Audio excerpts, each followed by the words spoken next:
We will begin with the candidates for Commissioner of Agriculture.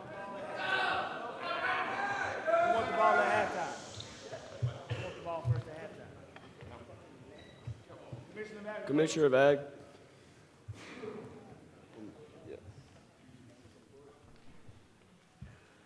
All right, you'll have a 2-minute introduction. We'll start with the Federalist. My name is John Wells, and I'm running for your Commissioner of Agriculture and Commerce. I believe that I am the best candidate for the position because I will promote Magnolia Agriculture and Commerce and make sure that our state has safe agriculture markets that are successful not just in the state but nationally. We will become the best agriculture state in the nation because agriculture is the heart of Mississippi. I'm from Calhoun County, Mississippi, and I have deep roots in Mississippi agriculture. My family is one of the first 4 families to start farming sweet potatoes in Vardaman, Mississippi, which is now the sweet potato capital of the world. Mississippi has many things that are great about it. We have the most tree farms in the United States, we have the sweet potato capital of the world, and we're also the catfish capital of the United States. We have to do our job to protect these markets and make sure they prosper, where our state, Magnolia, can prosper and be great for years to come. Magnolia first!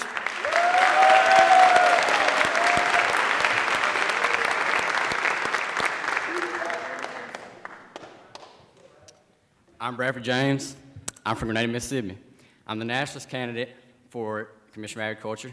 I just want to start off by saying thank you to my nationalist guys for voting for me. I'm going to represent y'all. But did y'all know that agriculture, the employs 30% of the state's workforce in Mississippi? So that's 1/3 of the jobs here in Mississippi. So agriculture is pretty important, which means farmers are important to us. Farmers' health is important to us. I know this because I come from a farming family myself, and I come from many generations of it. I live on a farm. I know what the life's about, not something I might read about on the internet or something. I live the life. Well, farmers out there in the heat of the day working for us, providing us with nutrients and health, things that go to our health and anything we need. They're out there working hard for us, so why can't we work for them? It's a big gamble in farming. They have to pay for their crops, they have to pay for the seed, they have to pay for the tax on the land, they have to pay insurance on their equipment. They have a lot of money that goes into farming, and they depend on their crops to get them in the green. If they do not come out in the green, they are in debt at the end of the year, and they depend on that one-time income to pay off their bills the rest of the year. And then they also have to pay that loan back. They took out the money to pay for all those seeds, fertilizer, everything. So what I propose is a reduced health insurance policy for farmers, because like Mayor Flagg said yesterday, nothing's free. We can't give them free agriculture and health insurance because it becomes out of somebody else's pocket. But I do believe that we can give them reduced health insurance because we can fit that in the budget. And I think we can give back to the farmers because they give to us. But I'm also here for the Federalists, and I'm here for the Nationalists. I'm not just here for the Nationalists. I'm here for both sides. I'm going to work with the Federalists, and I'm going to work with the Nationalists. I'm here for everybody. I'm here for the farmers. I'm here for the people. I'm here to work for y'all because that's who I am. I'm bipartisan, and I'm going to stick to my platform, but I can also work with y'all, and so I hope y'all can work with me and vote me for Commissioner of Agriculture, because I don't just talk the talk, I walk the walk. And vote me, Bradford James, Commissioner of Agriculture, and together we will make agriculture and farmers feel appreciated again, and we'll make it great again. Tom elapsed. So thank you.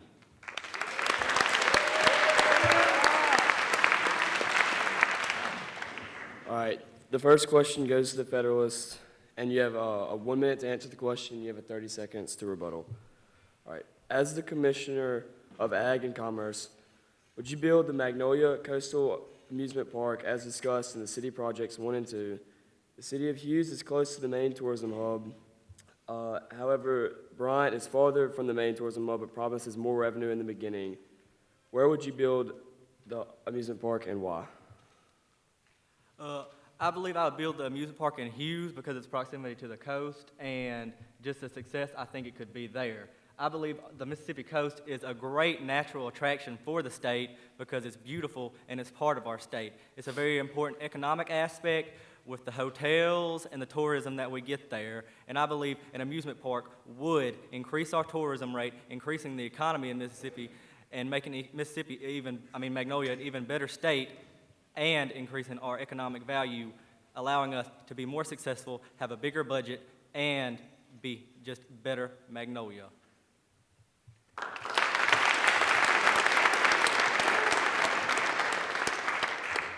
Well, I too would go with the coast because we already have all those casinos and all that good stuff down there. We have beaches, and this just be one more big attraction down there. We're going to get an aquarium down there, I think, at some point. So that's just another big attraction, and it brings more money, and that can go to this reduced health insurance policy. We can work it in the budget, and it can also go to helping everybody, because we just need to help everybody, and we mainly need to help the farmers, because right. farmers are where it is.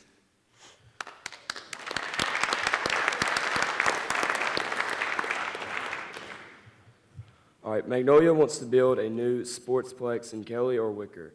Kelly is located near the state capital of Hood and could hold 40,000 people. Wicker can hold 60 but based on disadvantages and advantages for each city, where would you build and why? Well, I would build in Kelly. I do come from the Kelly city, but I would go with Kelly because their sports complex, they are going to have a stadium with 40,000 capacity, but they also are going to have 3 sports in one: basketball, they're going to have baseball, and they're going to have football. We're going to pay for it by the tax on alcohol, and we're going to have preseason ticket sales, which also help pay for it. I just believe that Kelly will attract more with 3 sports in one. Even though it may be 40,000, it'll bring more attraction in, and I just believe it'll be the best city for it, and we have the best one.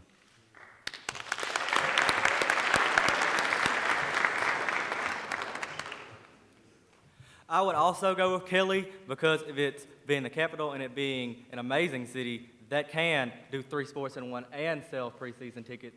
And those are all sound like amazing ideas, and I believe that Kelly would be an amazing city to put the capital in. To put the sports complex in. Nothing against the other city. I just believe it being there and having those amazing plans would be great. John Wells, Agriculture Commissioner. Let's go.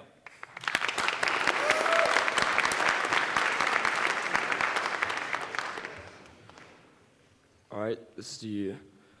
With the recent improving trade relations to Cuba, many businessmen and farmers have been eager to open up to a potential market that could put Magnolians back to the top in ag. Where they have been failing in recent years, what do you think of this proposal? I think increased trade with Cuba, between Magnolia and Cuba, would be a great idea because we could sell many of our amazing products to them, like our sweet potatoes, our catfish, our timber, to help them build infrastructure. And I believe taking this opportunity will put us ahead of other states and allow us to succeed not only agriculturally but economically in all trade aspects with Cuba. I believe that we can get things from them, but I also believe we can promote our products to them and be one of the first states, because our proximity on the Gulf Coast, to have a port to trade with Cuba directly and allow us to be very successful in trade with Cuba.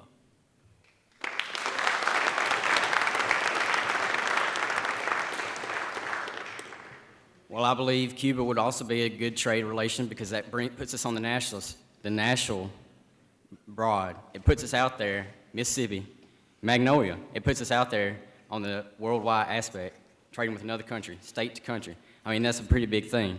And I think we can trade with them, and they can give us good things. I mean, who doesn't like things from Cuba? People want to go over to Cuba. And anything we do with trade would also help relations with us. So I just think that trading with them would also be a good idea.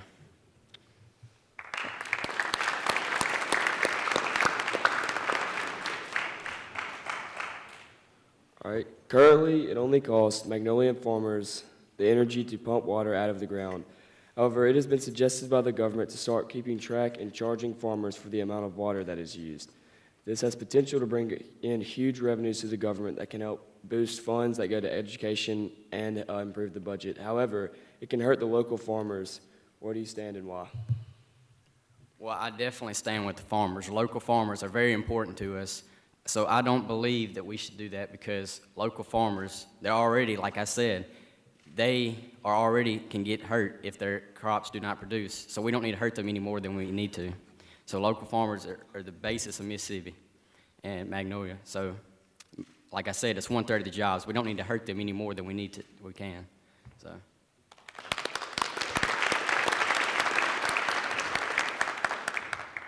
I also stand with the farmers. I believe we should not charge them for pumping this water. I believe that we should help the farmers in any way possible to increase their economic output to then better increase the state revenue through taxes on sales that will remain the same price, but they would increase just because there'd be more sales, not because of higher taxes. I believe if we help the farmers, we can increase our economy, increasing our budget, and making Magnolia amazing.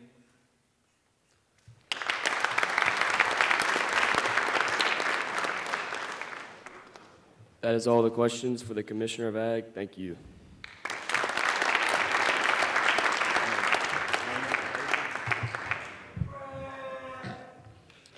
We will now have the John Commissioner of Insurance. The Commissioner of Insurance.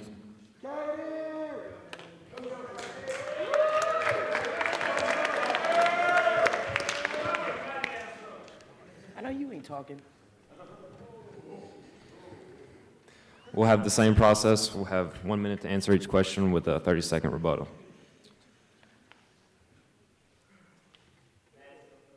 Yeah. First question will go to the Nats. Oh, yeah. We'll start with a 2-minute introduction. All right. How y'all doing?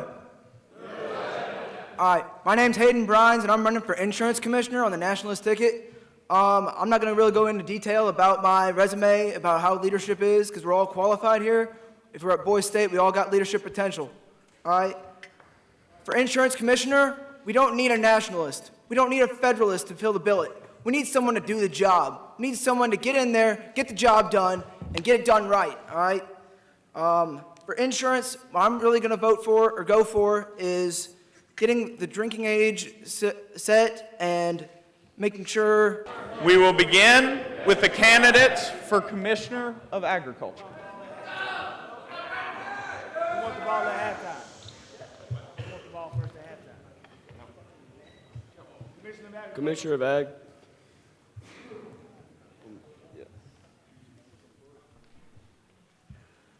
All right, you'll have a 2-minute introduction. We'll start with the Federalist. My name is John Wells, and I'm running for your Commissioner of Agriculture and Commerce. I believe that I am the best candidate for the position because I will promote Magnolia agriculture and commerce and make sure that our state has safe agricultural markets that are successful not just in the state but nationally. We will become the best agricultural state in the nation because agriculture is the heart of Mississippi. I'm from Calhoun County, Mississippi, and I have deep roots in Mississippi agriculture. My family is one of the first 4 families to start farming sweet potatoes in Vardaman, Mississippi, which is now the sweet potato capital of the world. Mississippi has many things that are great about it. We have the most tree farms in the United States, we have the sweet potato capital of the world, and we're also the catfish capital of the United States. We have to do our job to protect these markets and make sure they prosper, where our state, Magnolia, can prosper and be great for years to come. Magnolia first!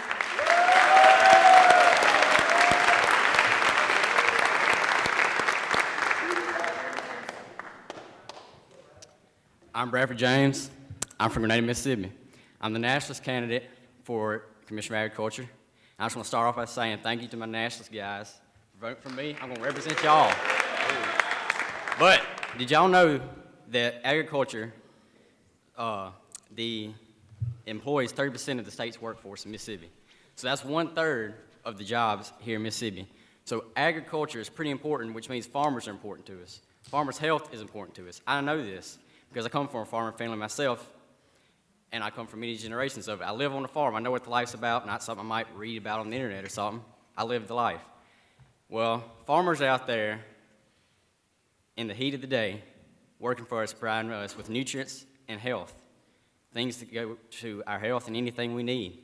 They're out there working hard for us, so why can't we work for them? It's a big gamble in farming. They have to pay for their crops, they have to pay for the seed, they have to pay for the tax on the land, they have to pay insurance on their equipment. They have a lot of money that goes into farming, and they depend on their crops to get them in the green. If they do not come out in the green, they are in debt at the end of the year, and they depend on that one-time income to pay off their bills the rest of the year. And then they also have to pay that loan back. They took out the money to pay for all those seeds, fertilizer, everything. So what I propose is a reduced health insurance policy for farmers, because like Mayor Flagg said yesterday, nothing's free. We can't give them free agriculture and health insurance because it becomes out of somebody else's pocket. But I do believe that we can give them reduced health insurance because we can fit that in the budget. And I think we can give back to the farmers because they give to us. But I'm also here for the Federalists, and I'm here for the Nationalists. I'm not just here for the Nationalists. I'm here for both sides. I'm going to work with Federalists, and I'm going to work with Nationalists.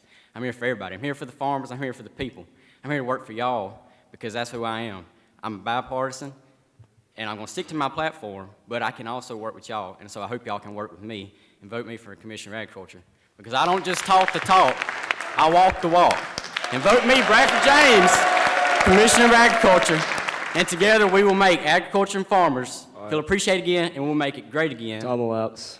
So thank you.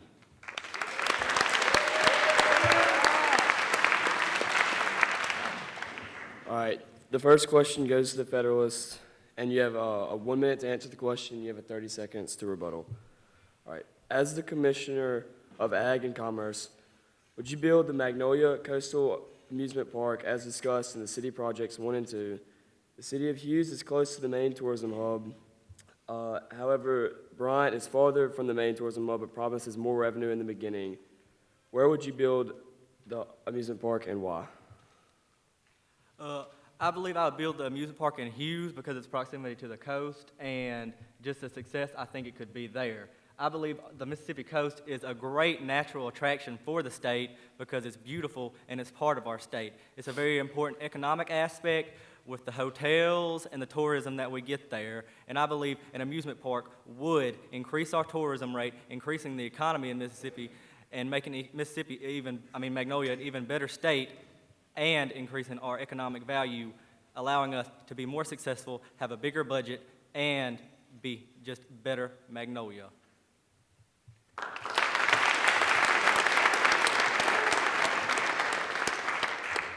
Well, I too would go with the coast because we already have all those casinos and all that good stuff down there. We have beaches, and this just be one more big attraction down there.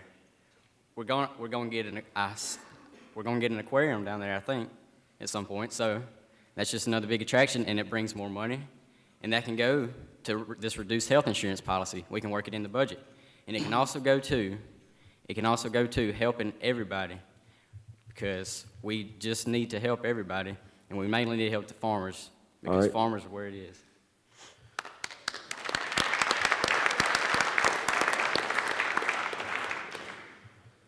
All right, Magnolia wants to build a new sportsplex in Kelly or Wicker. Kelly is located near the state capital of Hood and could hold 40,000 people. Wicker can hold 60 but based on disadvantages and advantages for each city, where would you build and why? Well, I would build in Kelly. I do come from the Kelly city, but I would go with Kelly because their sports complex, they are going to have a stadium with 40,000 capacity, but they also are going to have 3 sports in one: basketball, they're going to have baseball, and they're going to have football. We're going to pay for it by the tax on alcohol, and we're going to have preseason ticket sales, which also help pay for it. I just believe that Kelly will attract more with 3 sports in one. Even though it may be 40,000, it'll bring more attraction in, and I just believe it'll be the best city for it, and we have the best one.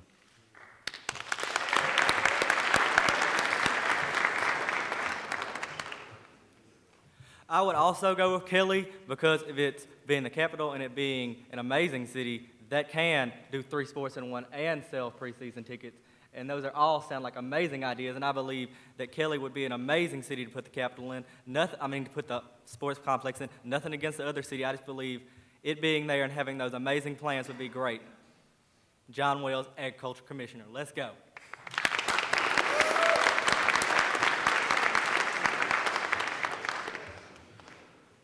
All right, this is to you.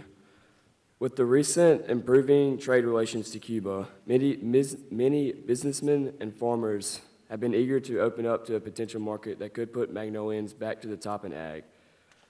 Where they have been failing in recent years, what do you think of this proposal?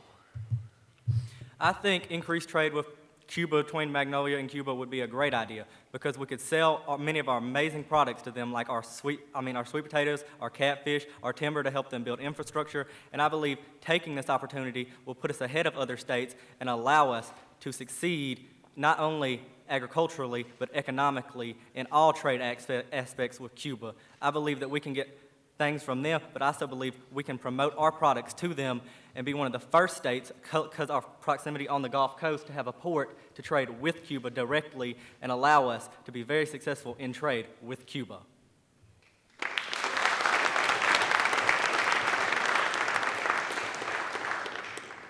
Well, I believe Cuba would also be a good trade relation because that puts us on the national broad. It puts us out there, Mississippi, Magnolia. It puts us out there on the worldwide aspect, trading with another country, state to country. I mean, that's a pretty big thing.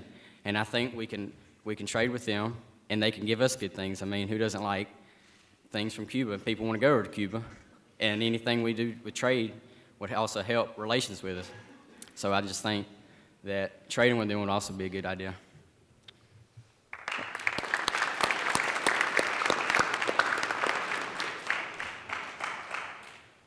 All right. Currently, it only costs Magnolia farmers the energy to pump water out of the ground. However, it has been suggested by the government to start keeping track and charging farmers for the amount of water that is used.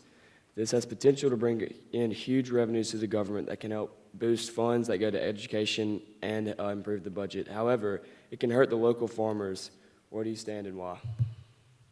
Well, I definitely stand with the farmers. Local farmers are very important to us. So I don't believe that we should do that because local farmers, they're already, like I said, they are already can get hurt if their crops do not produce. So we don't need to hurt them any more than we need to. So local farmers are the basis of Mississippi and Magnolia. So like I said, it's 1/3 of the jobs. We don't need to hurt them any more than we can. So.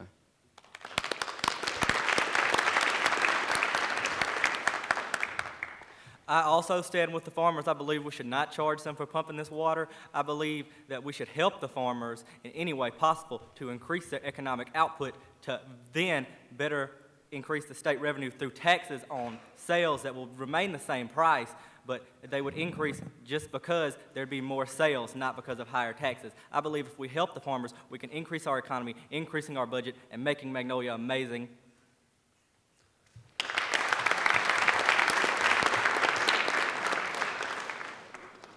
That is all the questions for the Commissioner of Ag. Thank you.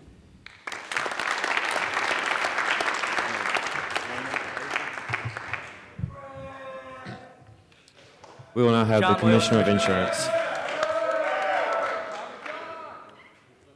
The Commissioner of Insurance.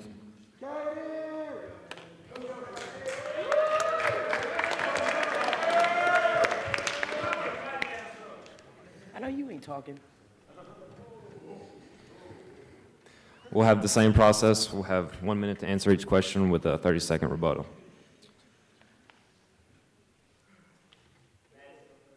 Yeah. First question will go to the Nats. Oh, yeah. We'll start with a 2-minute introduction. All right. How y'all doing? All right. My name's Hayden Brines, and I'm running for Insurance Commissioner on the Nationalist ticket. I'm not going to really go into detail about my resume, about how leadership is, because we're all qualified here. If we're at Boise State, we all got leadership potential. All right? For Insurance Commissioner, we don't need a nationalist. We don't need a federalist to fill the billet. We need someone to do the job. We need someone to get in there, get the job done, and get it done right. All right?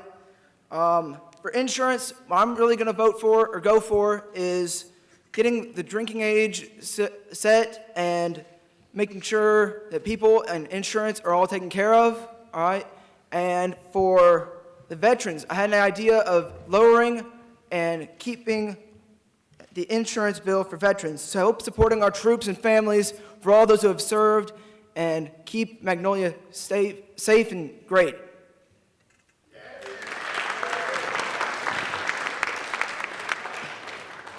Hello, everyone.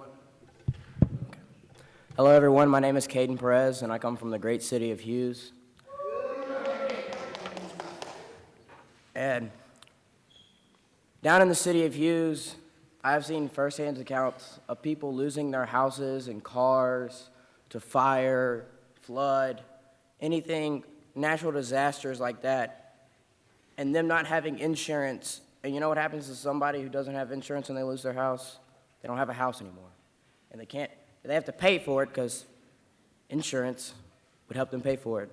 And I'm sick and tired of people losing stuff and not being able to get it back and people becoming homeless. So I'm making it my personal goal, if I was commissioner of insurance, to make every Mississippian have insurance because I'm sick and tired of people losing stuff that they deserve. So vote for me for insurance commissioner.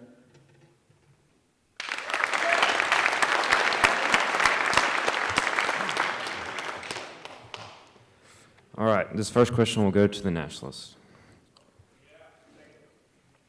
What would be your plan to protect the policyholders of Mississippi, and how could you ensure that the average consumer is not affected by poor insurance companies or lawyers that consistently abuse insurance policies? I believe that for lawyers who are faulty lawyers and wrong insurance companies that just accuse people of doing things wrong should be eliminated from Magnolia. We need to make sure all of our people are taken care of, all right?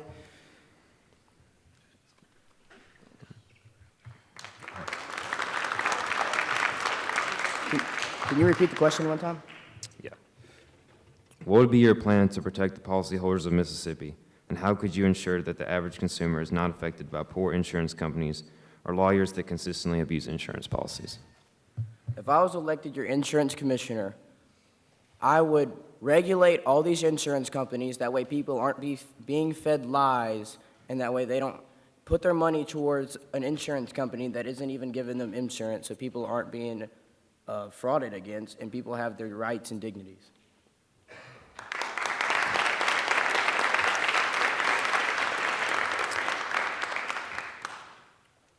For the Federalist, what would be some of your actions to enforce tough DUI penalties as it relates to insurance? DUI is a growing problem in the state of Mississippi, and there has to be a way to limit that because too many people die from driving under the influence and are killed from people driving under the influence.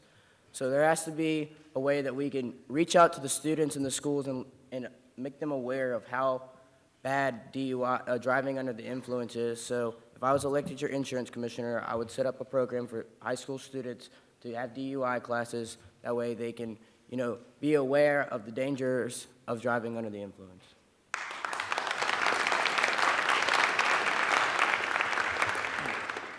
Keeping the drinking age at 21 will definitely help reduce on the DUIs that Magnolia has.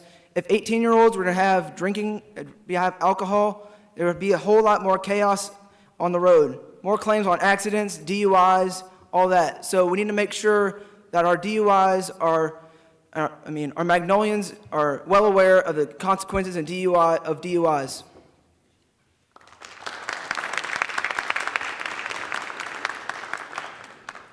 For the nationalist, in the event of a devastating natural disaster, such as Superstorm Hiram, which devastated our coast a few years ago, how do you plan to protect Magnolia residents from insurance companies that don't want to pay out? Well, for those insurance companies who don't want to pay out, we need to make sure that all of our insurance rates are about the same throughout the state, whether you're on the coast or in the northern part of the state, to make sure all the insurance rates are the same. Because if you're paying high insurance in one part of the city with great risk, and you're paying low insurance and low risk, it needs to be equal. That way, everyone has the same opportunity. Because people in Holly Springs who've had the tornado hit last December, or people on the Gulf Coast, those people were devastated by all sorts of natural disasters that happened there. So we need to make sure that we have all of our people protected by the insurance rates being the same.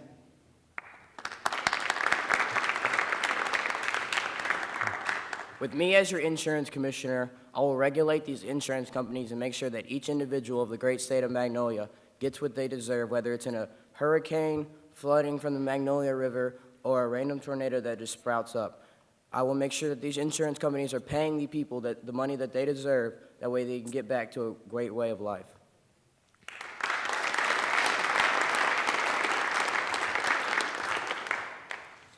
For the Federalist, where do you stand on the current legal gender disparity between the cost of male and female auto insurance? Specifically, given that though female drivers do statistically have less accidents, is it right that male drivers of comparable age often pay more than their female peers? I do not agree with that. I believe that everybody should be paying the same amount, whether male or female, because it doesn't matter. We're all people and we all make mistakes. Nobody's perfect. So I believe that if a female is proven to have less accidents, it doesn't matter, that they should both be paying the same thing.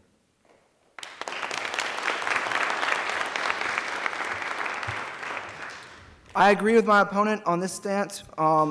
Teenage guys are always susceptible to having accidents, but just as well as females, all right? So we need to have lower insurance rates just so you have it equal across the board for both genders. That is all the questions.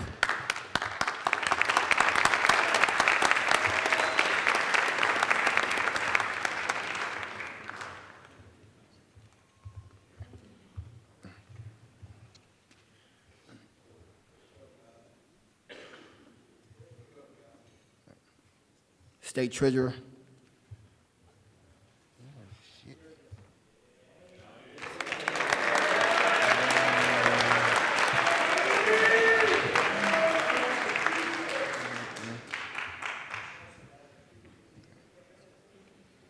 Both opponents have a 2-minute introduction. We'll first start off with the Federalist. Good morning, guys. I would like to thank every single one of you for participating in this camp, and I would like to thank the Federalist Party for nominating me as their treasurer. But I'd like to move on now to a bipartisan stance. I believe that everyone here in Magnolia is important and everyone has a voice. I want to represent every single one of you as a human being of this state, and every single one of you should have a voice. I want to stand with my party's platform, but also with the people's platform. I served on my party's planning committee, the platform committee, excuse me, and I checked every single financial aspect of every single issue. I strongly believe that every single issue should be provided for financially, and we should be fiscally responsible. I'm not just about having everybody be happy, I'm about everybody being wealthy. So they say money can't buy happiness. I firmly disagree with that. Money can buy happiness.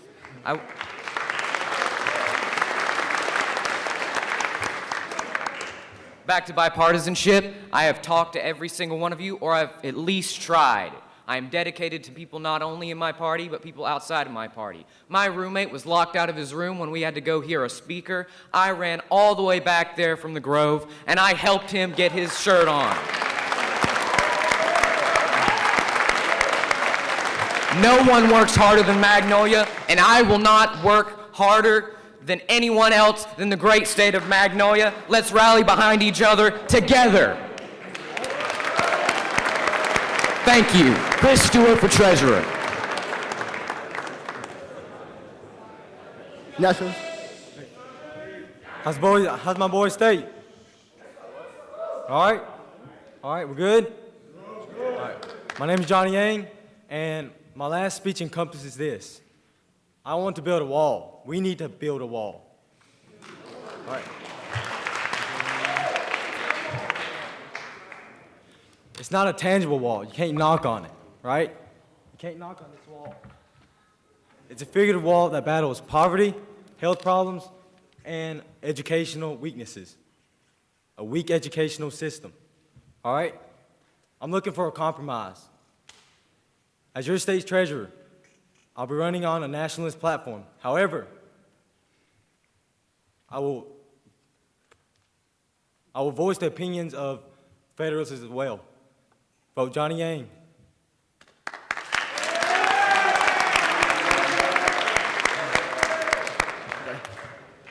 Starting our first question will go to the Federalists. You have 1 minute, and Nationalists have 30-minute rebut. 30 seconds, I'm sorry. Okay, explain your stance on the proposed state lottery and whether or not you believe it can help improve the economy of Magnolia. As a Federalist and as a member of the Platform Committee, I supported the state lottery. I supported the fact that it could help our education system, which is a key element of the Federalist platform, and I believe it's the key element of everybody's platform. We all deserve to be smarter. We all deserve to be wealthier. Every school deserves to be wealthier. Every school deserves the opportunity to employ more teachers and allow more students to have the resources they require. Every single student should have an equal opportunity to be wealthy, and every single student should have an equal opportunity to be educated.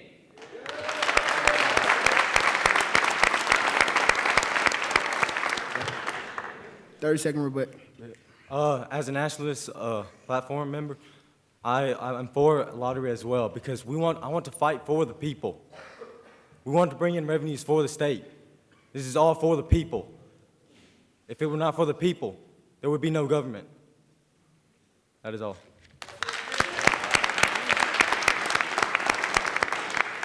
Okay. Second question will go to the Nationals. Okay. One proposed project in Magnolia is a new amusement/water park. Such an endeavor will most certainly increase the tourism revenue, but will cost the state upwards of $10 million in subsidies and tax breaks. If you support this endeavor, justify the expenditure and discuss how you will proceed in funds. If you do not, explain your reasoning. I am for this expedition.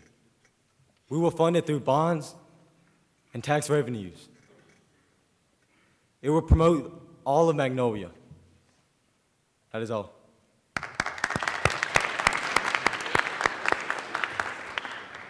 Go ahead. As treasurer, I am here to maximize profits and promote good investments. I believe this is a fantastic investment for the state of Magnolia. This needs to become a tourism state. We have a beach too. Everybody has a nice coastal area, but we have one of the best, and I believe an amusement park will be a fantastic investment in order for every single person of Magnolia and everybody around the nation to come and enjoy the beautiful views here in Magnolia.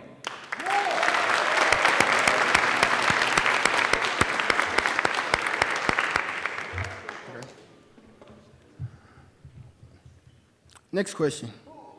Fellows first. Why are you qualified to handle the multi-million-dollar budget of Magnolia? And how do you intend to improve efficiency and transparency?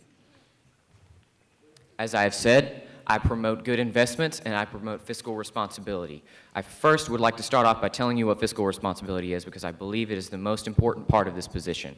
I want to make sure that every single public project and every single thing is chosen wisely. I want to make sure that every single person here has an opportunity to be wealthy, and I want to make sure that every single investment we make has an opportunity to make a massive amount of money for this state. Everybody deserves to be wealthy, and everybody deserves to know how to become wealthy. Our biggest platform for every single person in this room is education. We're all going through the education system, and I believe that we all see improvements that need to be made. I believe that we all know that education is the greatest long-term investment for this state. The short-term investment, I believe, needs to be jobs and industry. I believe we need to promote industry in this state. We have cheap land, we have everything that we need to make a business profitable. And if business is booming, Magnolia is booming.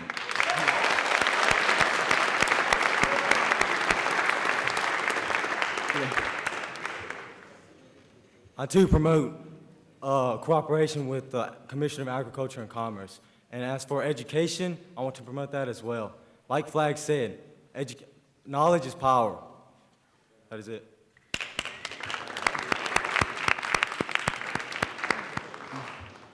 Okay. Last question will go to nationalists.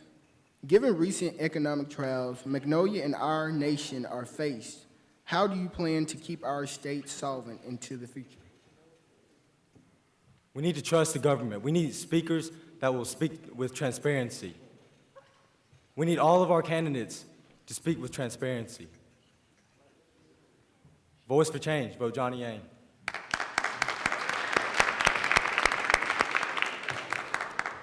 I believe that the opposite will have the same effect.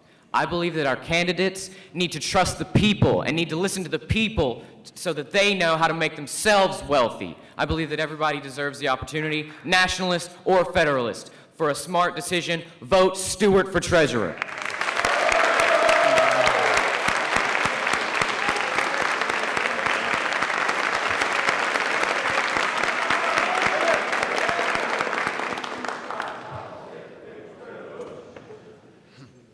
That'll be all for treasurer. Thank you.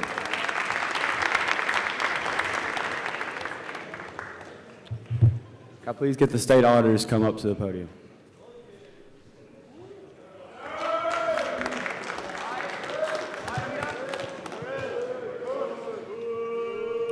Like before stated, you'll each have 2 minutes to introduce yourselves, and we'll start out with the Nats.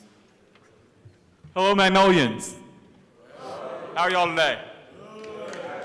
Okay, so I'm Hunter Reed, and I'm running for your state auditor for the Nationalist Party, but I'd like to represent all of you. Many of you don't even know what a state auditor is. I've talked to people, they're like, what are you? I don't remember what that is. A state auditor is someone who keeps your government in check. If the government is overspending, taking money where it does not need to be taken, and putting it in places it doesn't need to be, we will not have the money going towards our education, emergency management, and our community projects. If we can't get any of that done, we can't make Magnolia great again.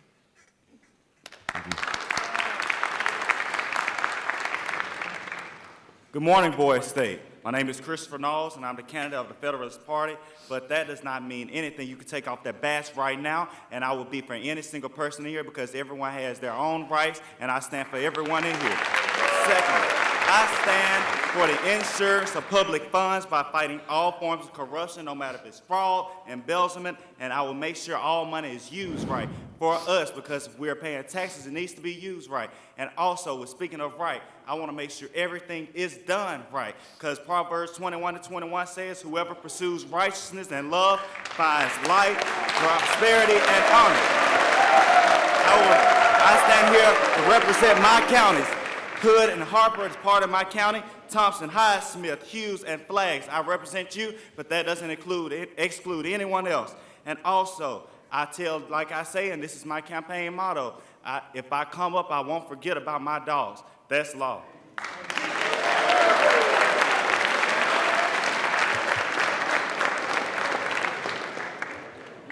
All right, as before, each of you we'll start with the Nats for the first question. You'll have 1 minute, and then Federalists, you'll have 30 seconds to review. First question. As auditor, it is your job to investigate and aid in the prosecution of those who embezzle or misuse the funds provided by the taxpayers of the state of Magnolia. What skills do you bring to the table that will help you fulfill this vital role? While many of the people that have been state audited before merely seek out persecution for those who have done wrong, I will be taking a proactive approach and taking it into my own hands to make sure the people who will not take away our resources and funds in the first place get elected. Could you repeat the question, please? Good question. As state auditor, it is your job to investigate and aid in the prosecution of those who embezzle or misuse the funds provided by the taxpayers of the state of Magnolia. What skills do you bring to the table that will help you fulfill this vital role? Well, like I said earlier, I bring the skill of corruption. We had 18,970 embezzlements in 2005, so now you know it's higher. So I stand here to fight for all of it. I will get down and dirty, but still do it right and make sure everything is done right. I bring the skills of leadership, righteousness, and I stand on a firm foundation of doing what I need to do to get jobs done.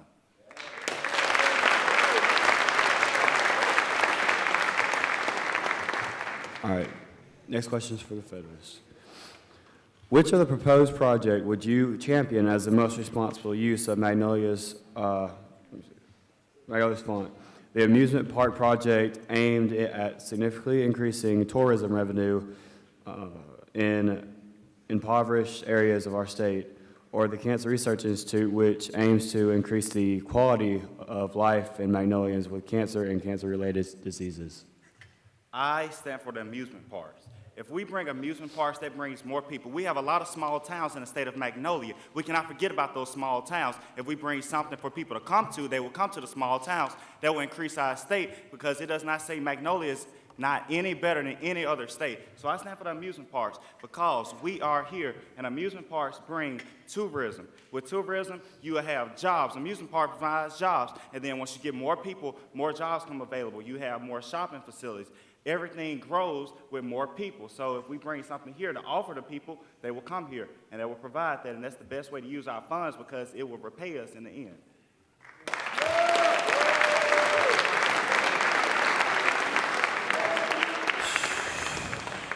I agree with him that we do need to bring more people in the state. We have amusement parks, but I support a cancer institute. A cancer institute would bring people from all over the nation. There are very few places that can focus on research for such diseases, and if we can get that, we have people coming to research it, people coming to get jobs there, people coming to get treatment. If we have people coming to get treatment, people will move their entire families down here. We can build a better Magnolia if we have healthier citizens.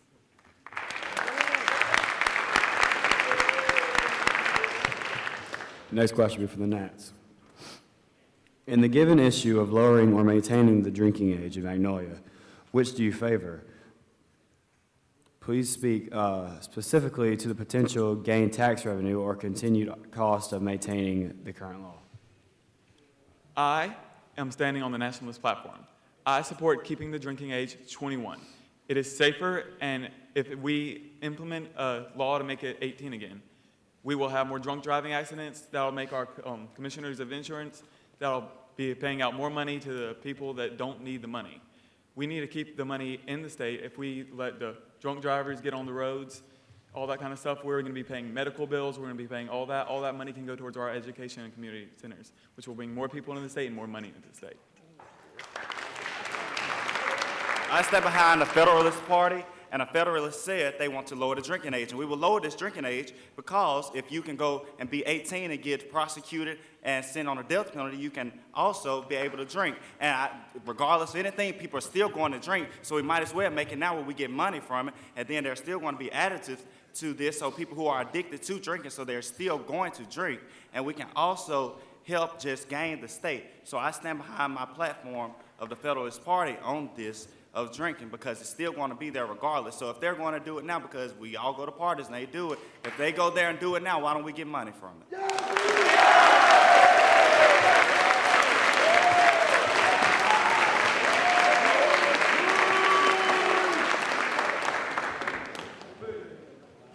Next question is for you. This will be our final question. How do you feel about increased delegation of oversight of state funds to local supervisors? Should there be more power delegated to local supervisors, or should there be more regulations on municipalities using state funds? Well, I think there needs to be, the supervisors can take some more responsibility for that, because if we have all of our funds taken care of and everything is being documented right, that's easier to find an issue in it. So if we find a small issue, it can be taken away before that small issue gets to be made bigger. So I think if we start small and have the people down there and the supervisors, let them take care of these small things before they get bigger, we are fixing problems before they even happen. 30 seconds to repeat. I disagree. If we give the money to the local supervisors, there will be more people, more money spread out among more people. And more people means more gaps. If there are gaps in our money, we are losing money. If we give it to more people, they're taking the money out, we're not seeing as much where it goes. What we need to do is we need to make a committee out of those people, have somebody in the federal, at the state level, take over and monitor all of those funds. Thank you.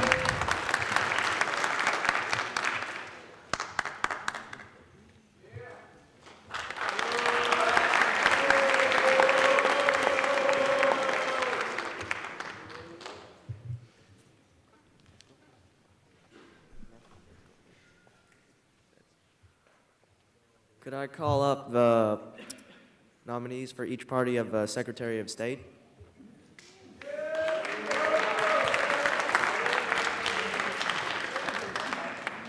Usual 2-minute intro. Feds, you got it down. Sorry, I'm short. All right, my name is Cameron Hunt. I'm here with Bryant City over there. And I've been out here. I tried to meet a lot of y'all. There's like 380. There's no way I'm going to remember 380 names, but I'm trying. And as I went through trying to meet people, I took a little poll in around my dorm area too.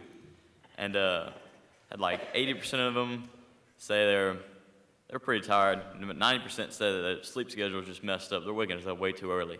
And all of them said they had no idea what the heck Secretary of State did here. But they said they'd want to vote for me. And, but what Secretary of State does is, for one, they really run over their advisors to make sure that all the elections are fair, make sure everyone gets elected in a fair way, everyone gets a fair chance. And then also, they'll run over a little education stuff, make sure all the education is also fair. And then a major part is the business.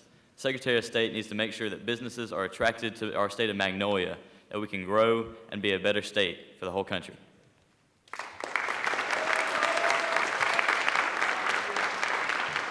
Hello, my name is Donald Peyton Seago, and I'm running to be Magnolia's 2016 Secretary of State. It's an honor to be the Nationalist Party nominee and a privilege to be at Boise State with every single one of you. In 2012, Forbes magazine conducted a survey to find what qualities best define a leader. The top 3 qualities were honesty, delegation, and communication. Drake once said, "A relationship without trust is like a phone without service." And what do you do with the phone that doesn't have service? Play games. Boise State, I don't play no games.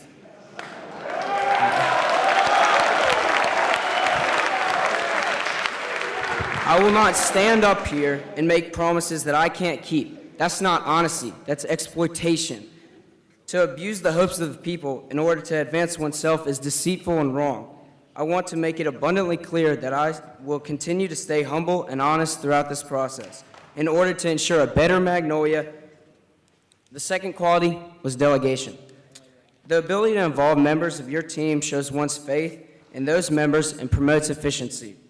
I will promote a more efficient Magnolia by listening to what others have to say and delegating accordingly. The last quality was communication. The people have the right to know what goes on in the government. Transparency is key, and it's my duty to make sure that each of you knows what goes on. Communication is not solely essential for the people. It's a major key in making things happen, and by communicating in respectful ways, things in the government of Magnolia will get done if I am elected. Today, you guys face an important decision, and I would ask that each of you, regardless of party affiliation, as a nationalist or federalist, vote for the candidate that will best serve Magnolia, a candidate who cares about all cities, a candidate who cares about all counties, a candidate who cares about all issues we face, and a candidate who cares about all people. Boise State, I am that candidate.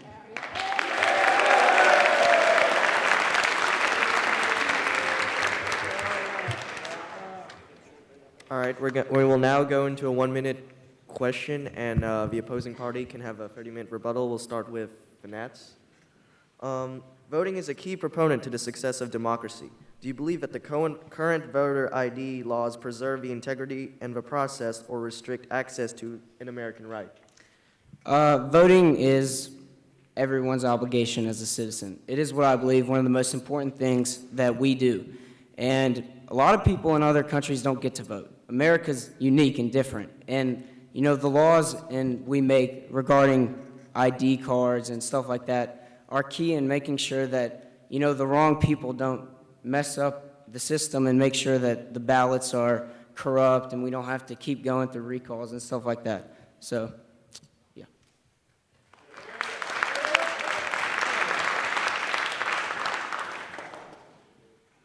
The voting ID laws, we all know that voting's important. Like, voting is how you represent yourself. And it's the job of everyone to get the word out there about why we need to vote, about why it's so important, about how it can really change the state of our state and the state of our nation. And voter ID, it's always a complicated thing because there's voter fraud, there's people that just won't vote, and then there's times where they do vote and it just gets messed up anyway. And the system isn't perfect, and no system's really perfect. But I believe that if we continue to work on it, Your time has elapsed. Work for it.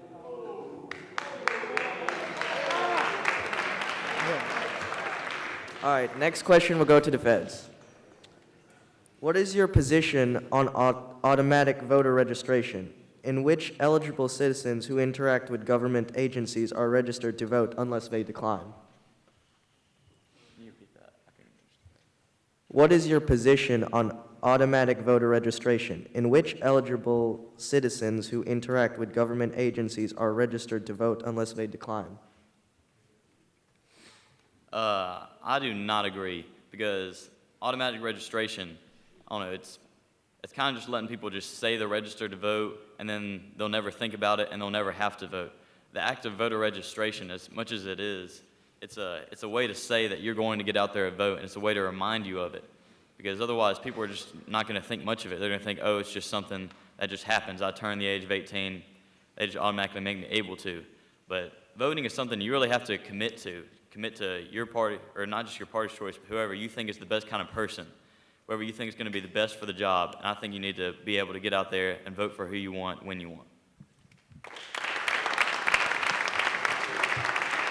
I believe in automatic registration because, y'all argue that when you turn 18, you're an adult, you should be able to vote and all that stuff, so why not automatically be registered?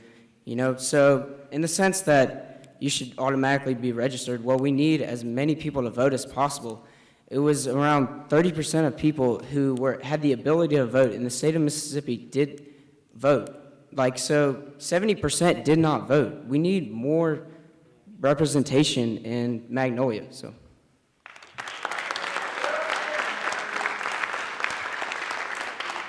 All right, next question to Vanats. Do you believe that the future of voting is online voting or voting on the internet? Please explain. I think we're moving towards that stage because as we see, social media is such a big part of what we're doing, and the internet is just continuing to expand. And, why not go to internet, voting? Because it's more efficient rather than trying to find all the ballots that are made. And then you have issues with corrupt ballots and people messing up. It's hard to mess up on a computer. You only have a couple options, and you can only click one. So.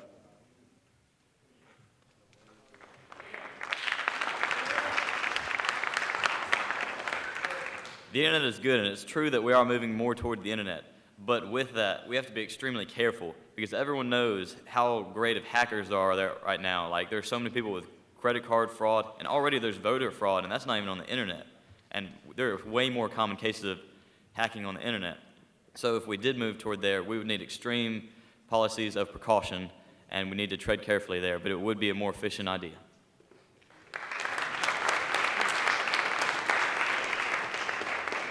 All right, last question to the feds.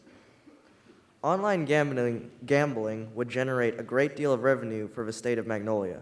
However, the practice is questionably and morally, as it would negatively constructed as promoted gambling. What is your position on this issue? Online gambling? Yes, sir. Online gambling, I believe that gambling is just another right. We have a law that if you're come of a certain age, you're allowed to gamble, and I think that the revenue would be very beneficial because as our party has already stated, we believe that a raffle would be good for the state because we can use that extra money for education. If we set aside a policy that all that money that we gain from there would go straight to education, and we all know that education in Magnolia is not exactly the best. So I believe it would be beneficial, yet again, if we were precautionary with the idea of gambling, and online gambling in Magnolia.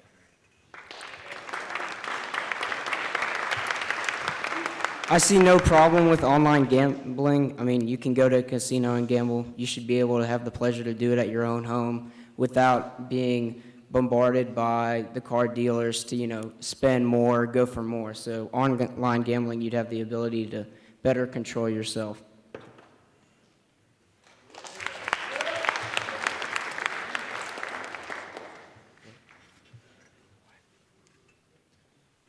That is all.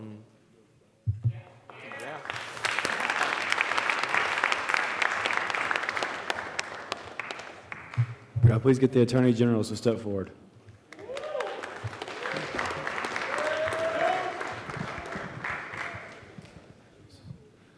As before, you will each have 2 minutes to introduce yourself. We'll start with the feds.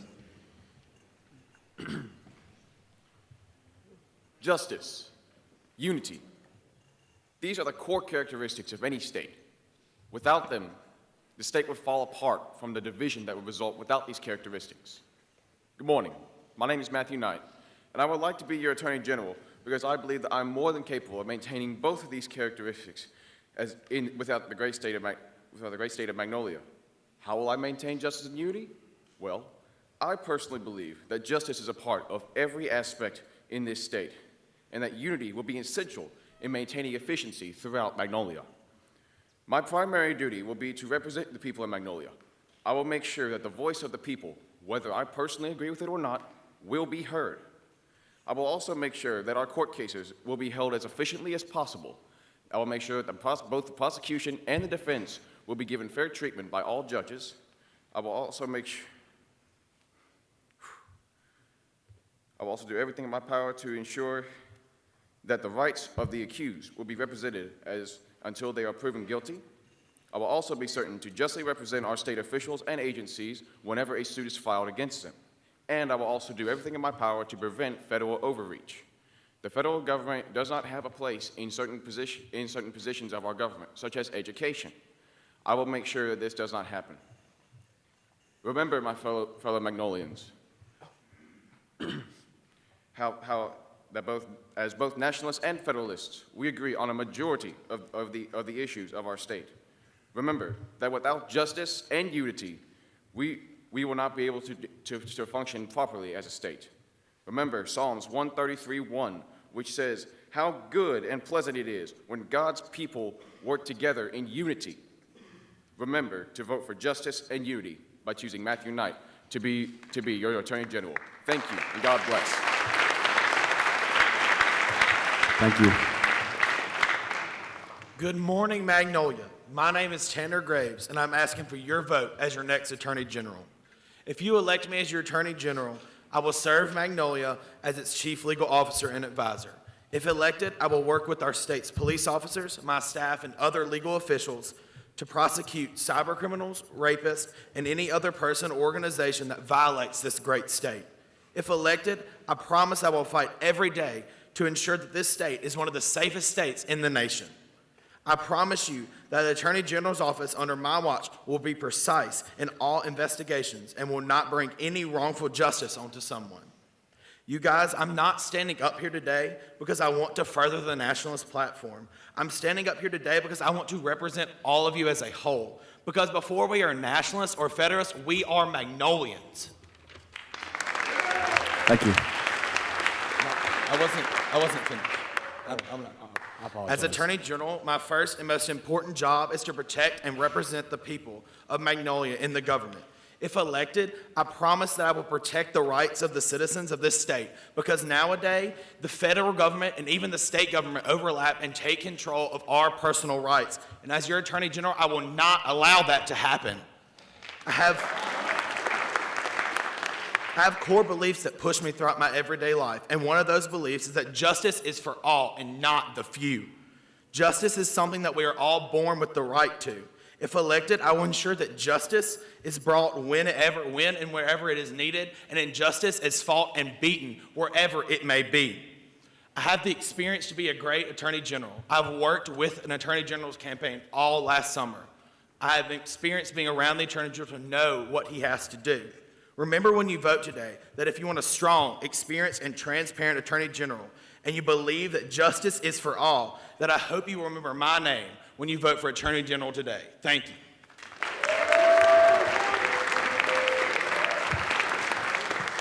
And I do apologize for the interruption. I didn't realize you weren't done. So first questions, we'll go to the feds. You have 1 minute to answer, and then you have 1 minute to rebuke your statement. And 30 seconds, I'm sorry, to rebuke your statement. The first question. If the drinking age is lowered, how do you plan on minimizing the potential increase in drunkenness and alcohol-related crimes? This was one of our major issues during our Federalist Convention on how would we justify lowering the age for drinking.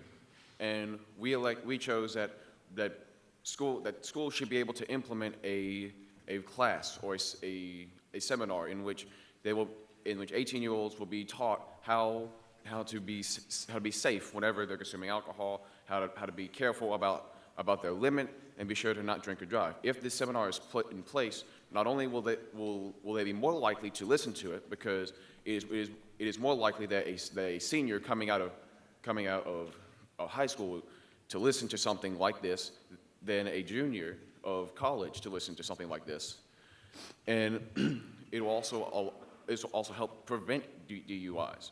with a course such as this. Thank you. If elected as your Attorney General, I will stand that we need to increase the law enforcement in our state and let them know that if you do drink and drive, that you will be prosecuted to the full extent, and that you will not be able to just walk away from a DUI, that you will be punished. And I believe that will make DUIs and other drinking accidents go down in our state.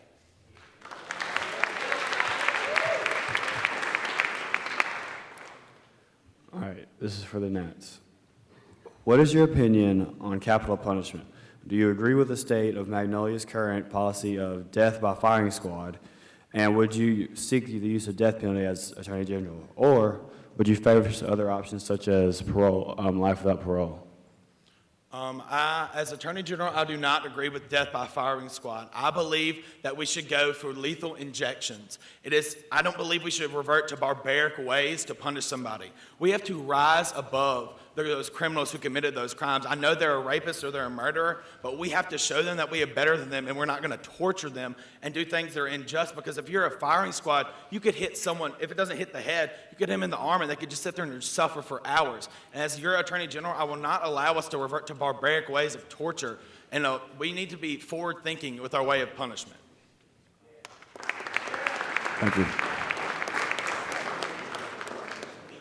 Please hold all applause till the end. That way, if they're still talking, they'll have a lot of time we allow them. Thank you. I agree with my opponent that death by firing squad is a barbaric method of killing convicts. I would also agree that death by lethal injection would be a better method to handle people who are on death row.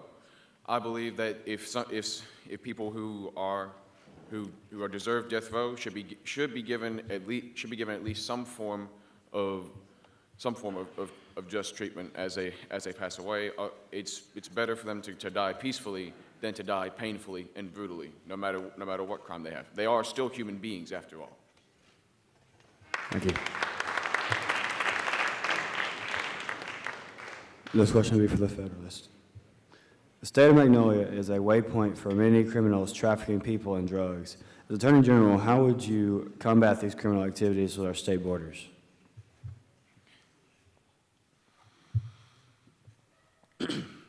I believe that drugs is a major issue with the state of Magnolia, and I do have a very efficient system that I believe will help combat drug trafficking throughout the highways. I do believe that if we allow more police to be patrolling the highways for suspicious activity, that we'll be able to catch more of these vehicles that have the potential of holding drugs. I also believe in being able to track certain suspicious activity, so that way we'll be able to crack down on drug traffickers to help prevent these drugs from getting to people and impacting their lives negatively.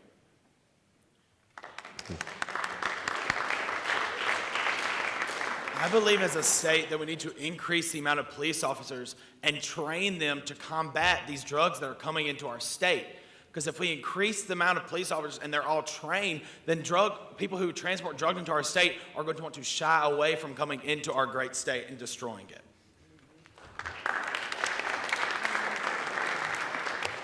This is our final question. This will go to the Nats.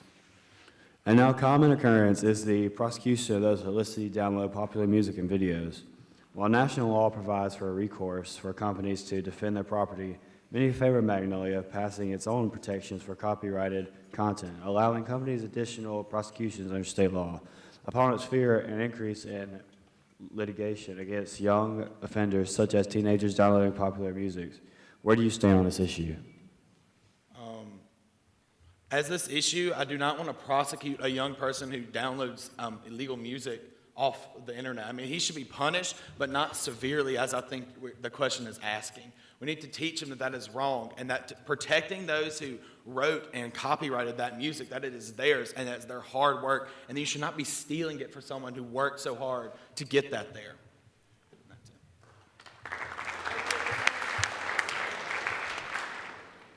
Now, I do agree with him. I agree that it is important to understand that stealing from someone who has worked hard in the music industry that's a serious offense. But due to the fact that it is young people who are the primary people that are committing this crime, I do not believe that these people should be prosecuted. I do believe, however, these people should be put through some form of a seminar or some form of special work in order to help them be able to understand why doing this is wrong. So that way we can lower the amount that this is happening. I'm sorry, this time. Before you take a seat, there is an additional question. The additional question would be, do you favor, this is just a question just out of curiosity, do you favor the underage, like you said, young people, do you all favor the capital punishment for people over the age of 18 to be more severe for this crime, or do you favor equal punishment? This is for the feds. You have a minute. We believe that with the proper education that the people at 18 will receive through the courses that they will receive prior to their graduation from high school at age of 18, that they will be more than capable of being able to handle the same level of punishment as people who are above the age of 21.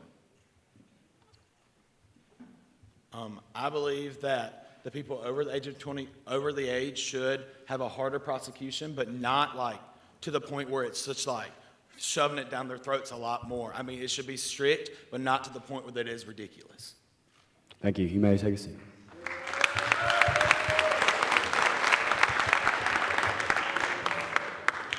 Good morning. May I please get the Lieutenant Governor's delegates to step forward, please?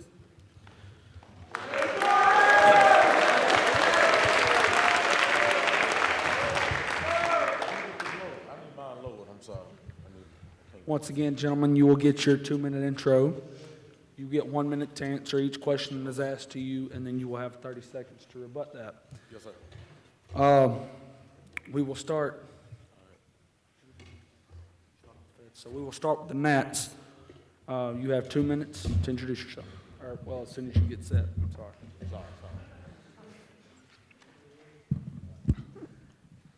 Good morning, y'all. My name is J.J. Williams. I'm from Florence High School, and I come from the city of Thompson. And I'm part of the Nationalist Party. The reason why I'm the nominee for the Nationalist Party is because I told my Nationalist Party yesterday. I am for the people. I represent the people the best way I can. And especially as Lieutenant Governor, you have to regulate such legislation that can be great for your people. Now, in the Federalist Party, I understand that there was 2 issues that you did not agree with the Nationalist Party. One, lowering the age to lowering the age to drink. I believe that not everybody in the Federalist Party wanted that age to be lowered. Am I right? Is there some that want to keep that age the same as 21? Right? Oh, okay. I'm sorry then. I just understand that I don't want our government to be killing our young, because our young is what is going to make Magnolia great again. Another thing I want to ask the Federalist Party. One thing is to keep our troops here. I love our troops. I understand. Well, there's some that want to keep the troops home. No, I want to keep troops home. Okay. Well, I love my troops. I have uncles that's all in the war, that's all veterans, and I love them dearly. And I really want our troops to stay here because troops are the ones that fight for Magnolia and the reason why we're here today. I represent the people. I represent the people the best way I can. And Federalist Party, I hope you would join the Nationalist Party and join me to represent you and represent your voice. That's all I have to say. 2 minutes.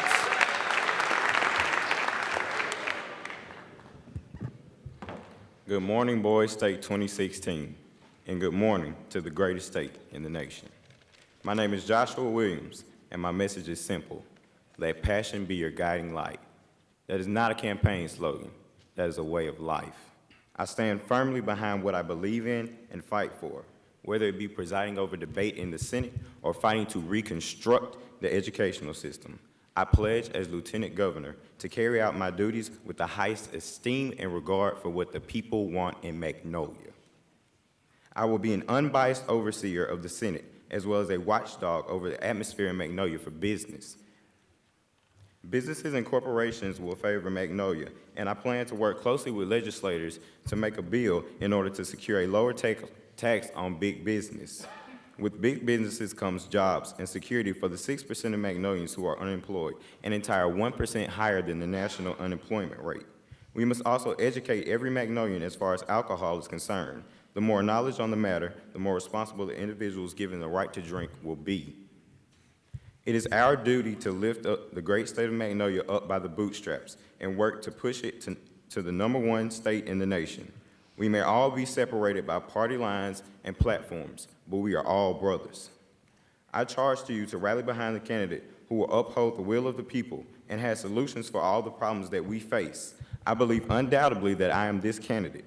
I seek not to be your voice, but to let my voice rise up with yours. This is our state.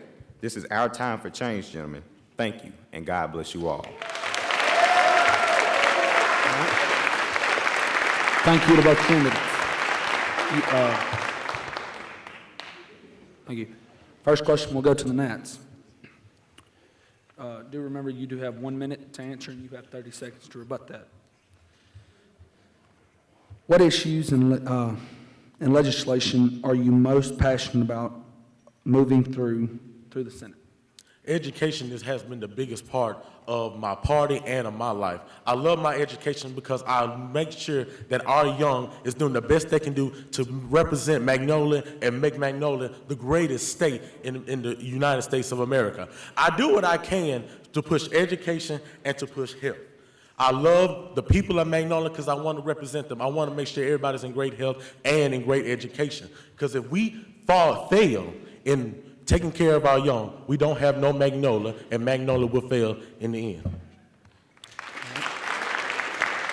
30 seconds. I agree that education is big, and that's what I will push, but this is how I will do it. We do not need education reform. We need education reconstruction. We will no longer be the lowest state in the nation for education. We need to teach the young kids how to think creatively, how to have fun with learning, how to not just sit in a desk and learn how to pass a test, but how to be knowledgeable. That's what we need, and that's what I will do.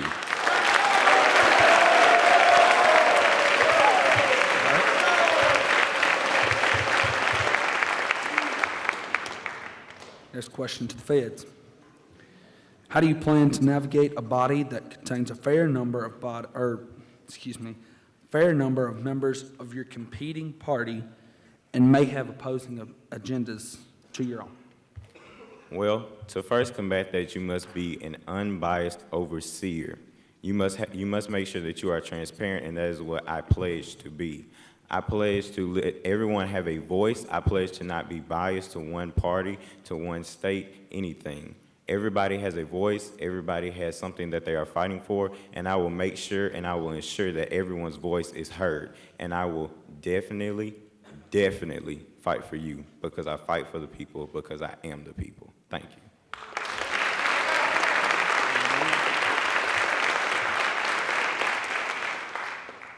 You have 30 seconds. Now, with having our parties and making sure that all points are accounted for, it will take time. Fighting for the people takes time because it takes a lot of care.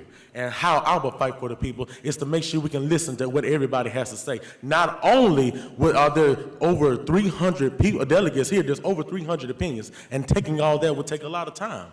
I would like to fight for my party just like how I fought for it yesterday, by listening to everybody and making sure that every voice is heard, getting the groups together to continue out what this great state can be of Magnolia.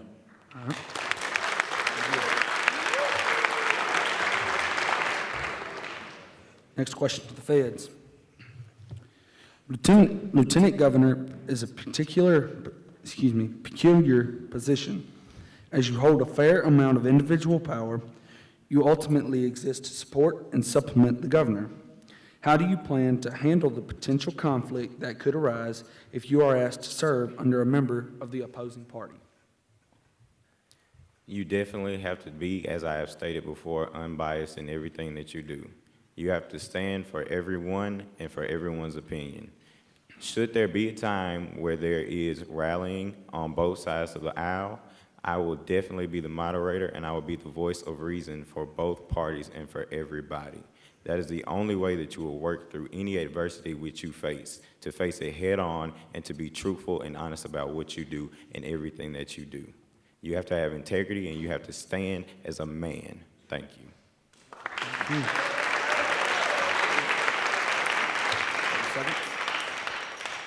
I have similar agreements. I'll make sure you have to be a man. And what a man, the definition of a man is the one that makes sacrifices to his political party and to his family and to his people. A lieutenant governor is a man.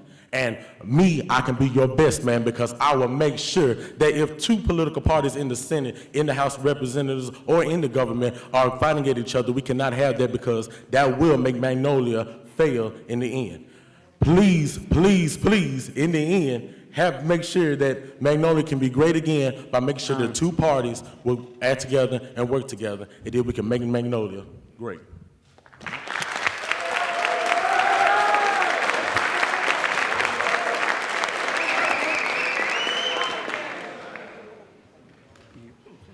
Final question to Nats. What are your criteria for a successful city project, a failing project? No, I'm sorry, excuse me. What are your criteria for a successful city project and a failing city project? A criteria for a failing project and a successful project. Well, everybody knows a failing project is one that doesn't get results, one that did not execute the goal for what it was meant to be. A criteria for a successful project is the one that makes sure it takes care of its people. Take care of his people and taking care of the communities. Making each community great is making Magnolia great.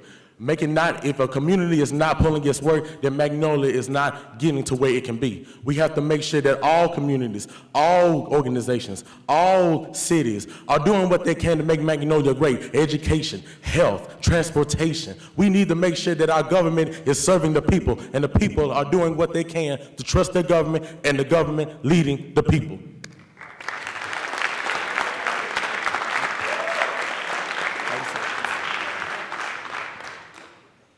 I agree, and this is how we get there. A successful city project is a project that brings in the most revenue for the state of Magnolia so that we can fund education, so that we can fund transportation. A failing city project is simply one that does not bring in enough revenue. It does not mean that it was not a good idea. It does not mean that the people that worked on it did good and didn't even work hard. We just need revenue because we need money to pay for these things. And I'd like to leave you with this. We all have a story to tell and a cause we fight for. So let's all stand together and make... Your time's elapsed, I am sorry. It's all good.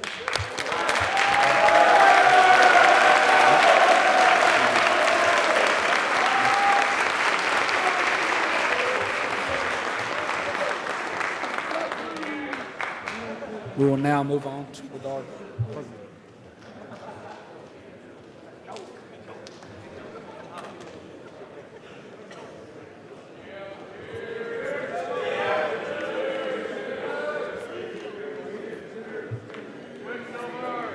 All right, can I please get the governor candidates to take their positions, please?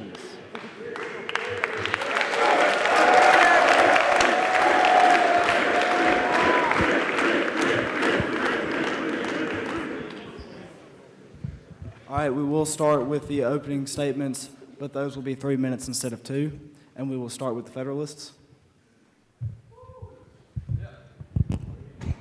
Hello, Boise State. How we doing today? As you can see, as Representative Trent Kelly said earlier this week, I'm breaking this border between this podium and you guys. I also want to break the border between this side of the room and this side of the room. There's a line right here dividing. I'm fighting for unity within this great state, okay? Here's how we're doing that. I want to run on 3 main issues, 3 main principles, 3 main points to get us, as this state, the best state in our nation. Principle number 1 is optimism, okay? I've already been discussing with several of you guys about your city projects, about some bills that are going to be passed. I want to approach you with an optimistic point of view, whether you are a Federalist or a Nationalist. I'm coming to you, listening to your ideas, because I want what's best for our state. I don't want to just push what I think the Federalists should do or what the Nationalists should do. I want to push what is best for everyone. Our second point is progression. Progression is what we push for. Because if you don't have progression, we're not going to get anywhere, am I right?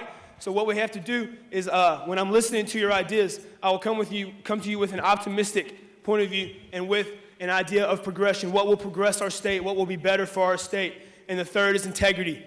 We will go about each and every issue, each and every city project, each and every bill that you guys are looking to pass with the basis of integrity. Because if you don't have integrity, how are we going to go forwards in that progression?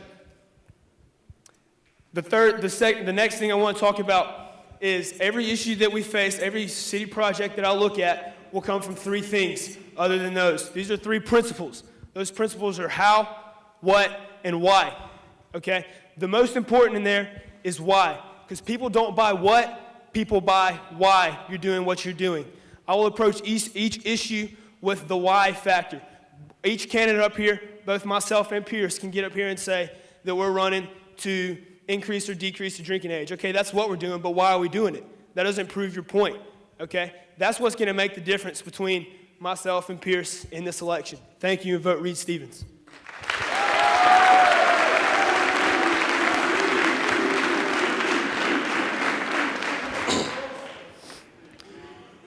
Friends, I'm honored to stand here in front of you today, and I'd like to address everyone here, not just Nationalists or Federalists, and I'd like to ask each and every one of you to please heed my words and hear what I have to say. My sole goal of running for governor is to unite the state of Magnolia, be you Federalist or Nationalist. And to do that, I'm going to talk about a major issue that divides the Nationalist Party and the Federalist Party, and that is the issue of whether or not we will send the Magnolia National Guard back to Iraq. Okay? In the book of Luke, it is written that the kingdom of God is in the hearts of all men. Not one man, but all men. That includes the hearts of our soldiers. You see, our soldiers in the Mississippi National Guard are civilian soldiers, and yet they have already served 2 tours, more tours than most active duty soldiers serve in a lifetime. Okay? These are men, and they have already given their service and done their duty more than most men, and yet faced casualty rates higher than we have seen in the past 50 years. All right? And now there are some people in this room who wish to treat these men like cattle, drive them and take away their humanity, send them back for a third tour when they are not ready, not prepared, and not supplied. But out of everyone here, under the thin veneer of Federalist and Nationalist, I know one thing: you are men, and in your hearts, above all else, you have a love for humanity. And with that, you have a love for your soldiers, the soldiers that have served you so faithfully and given so much. And many of them have learned the greatest of all those virtues, that of sacrifice. And some individuals in this room would like to send these soldiers who've already given so much, our brothers, fathers, sons, and sisters, and make them march back into the gates of our enemy's territories, and for many, straight to the judgment seat of God. In 1961, General Douglas MacArthur said to the cadets at West Point, "You, soldiers, above all men, pray for peace. You are not warmongers, because you, above all others, must bear the deepest scars of war." And I would like to remind each and every one of you of the words of the wisest of all the philosophers, Plato. Only the dead have seen the end of war. I know that each and every one of you, be you Federalist or Nationalist, love your troops. And I know you love your state. But we ask too much of our men, and they have already given so much. So please, to each and every one of you, elect me, Pierce Robertson, as your governor, and I can, 1, unite Magnolia, 2, defend the lives of our soldiers and protect the rights that they have given us and give them back to them. For they are men. They are not machines, and you are not machines. You love them, and they love us. And for that reason, we must protect them. Furthermore, I, as your governor, will not only look at every situation in a fair and unbiased perspective. I will look at the city projects, and I will see what brings jobs, success, and economic growth to the state of Magnolia. I will not focus on personal bias, and I will not lend my support to those who have given me support. Instead, I will do what is best for this state. But more importantly, I will give the same protection to those soldiers that they have given us. Because in the end of the day, those soldiers are our neighbors and our friends. And we must respect their humanity and give to them what they have so graciously given to us. Pierce Robertson for Governor, Unite Magnolia. Thank you.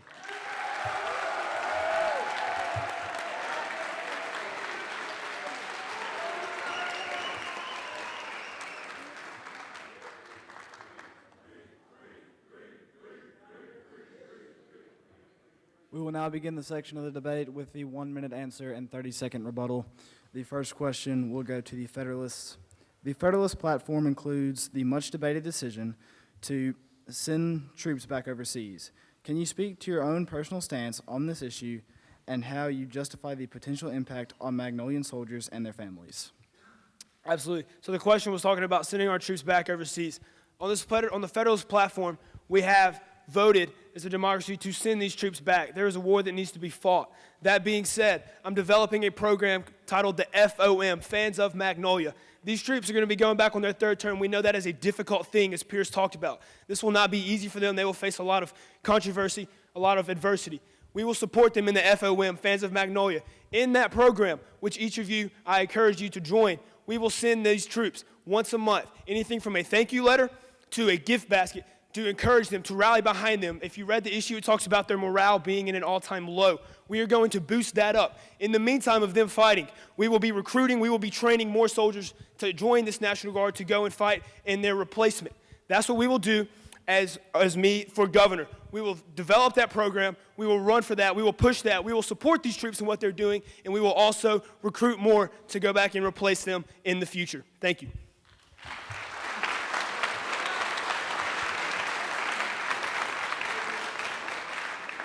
My response to that is simple. If any one of you in here can honestly tell me that thank you letters and gift baskets can make up for a casualty rate of 35%, I'm going to look at you and tell you that you are lying to yourself and lying to everyone around you. These men have given us so much, and many of them have given the ultimate sacrifice, that of life. So let's return them the ultimate thank you letter and the ultimate gift and give them the right to life that many of them have given up to give us that same right. Please.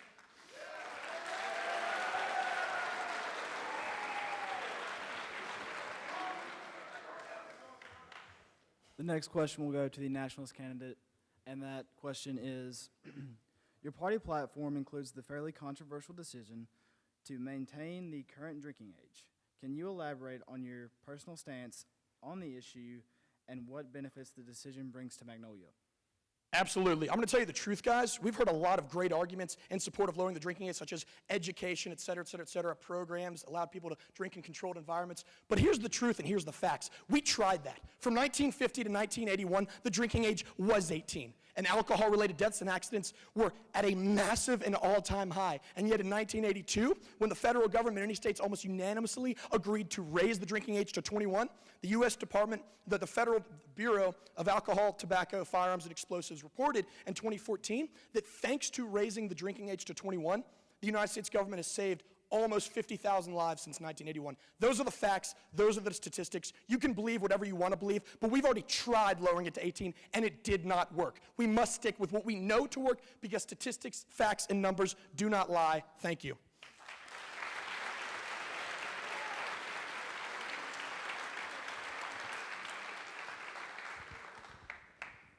Let me throw another statistic at you. There are 50 countries in this nation that have a drinking limit of 18 or under, 12 that have a drinking limit of 21 or over. That being said, the U.S. is one of those 12, okay? There are, on the list of wrecks due to impaired driving, the U.S. is 3 times higher on that list than Spain. Spain has a limit of 18 or under. The drink becomes more casual. It's not a binge drink. You have your family around you to support you in that. And with the program that I'm pushing titled the AAE, the Alcohol Awareness Education, we will bring in speaker once every 2 months to come and educate you guys from 7th through 12th Your time grade. has elapsed. Thank you.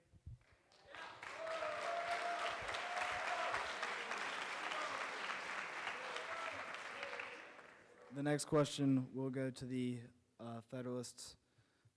Magnolia has recently emerged from a major recession. How do you plan to encourage business growth with Magnolia's national image is often fairly tainted by its position on various social positions? So he's talking about going through the recession. We're looking to increase jobs. Doing that with this lottery that we will push for. With this lottery, we will be increasing the amount of education in our county schools and our public schools to give the county schools the same opportunities as the larger public schools with higher qualified officials and educators. That's what our money will be going towards. Along with that, I will be pushing for your governor. I will be pushing for an NBA basketball team titled the Magnolia Bullets. With that, we will be bringing in revenue from all over the country. We will have fans of other teams coming to our state, staying in our hotels, eating at our restaurants. We will be boosting business in that. We will have a team to rally behind. We will have somebody to pull for. We will have vendors selling jerseys. We will have restaurants selling their products in this arena. We will have someone to ride behind for once and bring Magnolia, their first ever professional team, to go and get national publicity and raise jobs and raise revenue in every aspect.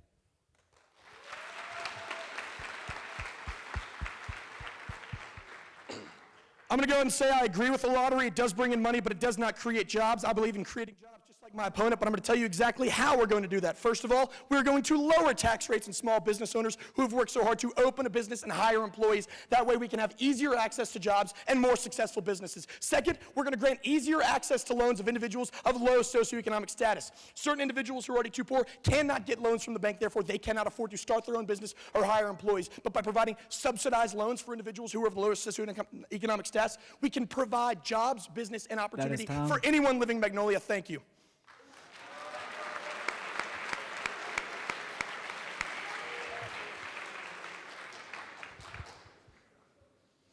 The final question will go to the Nationalists, and it is, Magnolia is interested in bringing either a chemical or nuclear power plant into the state to meet rapidly growing energy demand. The chemical plant would be upriver from a beloved reservoir and could potentially lead to massive pollution, but would create many jobs and revenue for the state.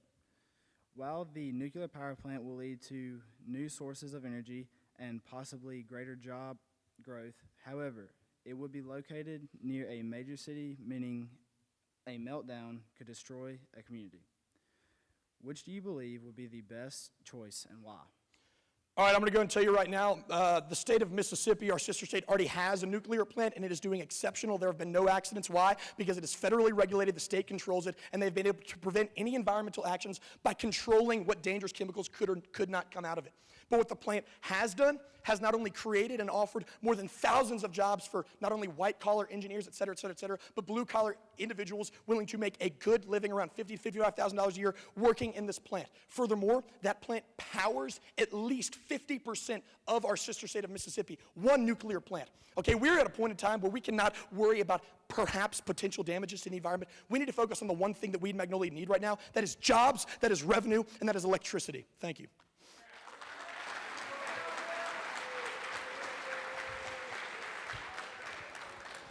I have to say, Pierce, I agree with that 100%. We are here to create jobs, to get us out of that recession, to boost revenue, to get more people in the workforce, to provide for their families, to push forward education, to raise the young ones, to follow in their parents' footsteps, to keep those jobs going in Magnolia, to not just get us jobs temporarily, but to continue. People will go through that chemical plant, working, raising money, raising their family, pushing for the future of Magnolia. And in that stance, I push for the chemical plant. Thank you, Reed Stevens, for governor.